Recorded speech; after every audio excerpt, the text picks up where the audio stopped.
बहुत समय पहले की बात है, जब पृथ्वी पर असुरों का आतंक इस कदर बढ़ गया था कि इंसान तो क्या, स्वयं देवता भी उनसे भयभीत हो गए थे। असुरों का नेता तारकासुर था, जो अत्यंत बलशाली और अहंकारी था। उसकी शक्तियों के आगे देवताओं की भी एक न चलती थी। देवताओं को ये समझ नहीं आ रहा था कि इस असुर से मुक्ति कैसे पाए। उसने ब्रह्मा जी से वरदान प्राप्त किया था कि उसे केवल शिव के पुत्र ही मार सकते हैं, और यही वरदान उसके अभिमान का कारण बन गया था। समस्या तो ये थी कि शिव जी, जिनके पुत्र से तारकासुर का वध होना था, वे तो अपनी तपस्या में लीन थे। देवताओं के विनती करने पर भी शिव जी ने विवाह नहीं किया था और न ही उनके कोई संतान थी। देवताओं की चिंता बढ़ गई, लेकिन हार मानने का तो प्रश्न ही नहीं था। सभी देवता ब्रह्मा जी के पास पहुँचे और अपनी समस्याओं को उनके सामने रखा। ब्रह्मा जी ने कहा, समाधान है, पर कठिनाई है। शिव और पार्वती का विवाह होना आवश्यक है और उनके पुत्र का जन्म भी। ये सुनकर सभी देवता चिंतित हो गए कि शिव जी की तपस्या को कैसे भंग किया जाए। तभी कामदेव को शिव जी की तपस्या भंग करने का दायित्व सौंपा गया। कामदेव ने अपनी शक्तियों से शिव जी की तपस्या को भंग किया,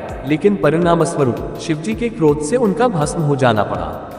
इसके बाद शिव और पार्वती का विवाह हुआ, मगर पुत्र का जन्म सीधे सीधे नहीं होना था।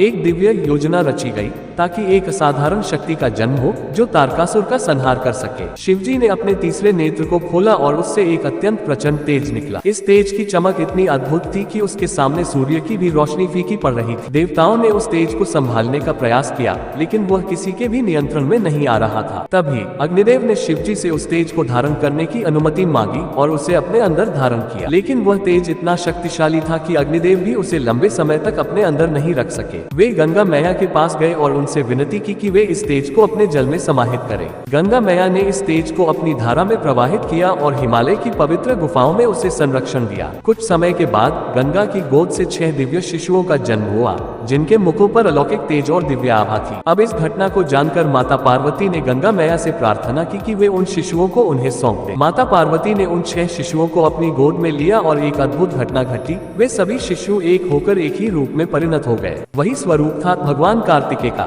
माता ने उन्हें अपनी ममता से अभिषेचित किया और देवताओं ने उन्हें अपनी शक्तियां प्रदान की। कार्तिकेय का जन्म ही उनके साहस और वीरता का प्रतीक था। वे जैसे जैसे बड़े हुए, उनकी शक्ति और पराक्रम से सभी प्रभावित होने लगे। देवताओं ने उन्हें देवसेना का सेनापति नियुक्त किया। तारकासुर का अंत करने का समय आ चुका था।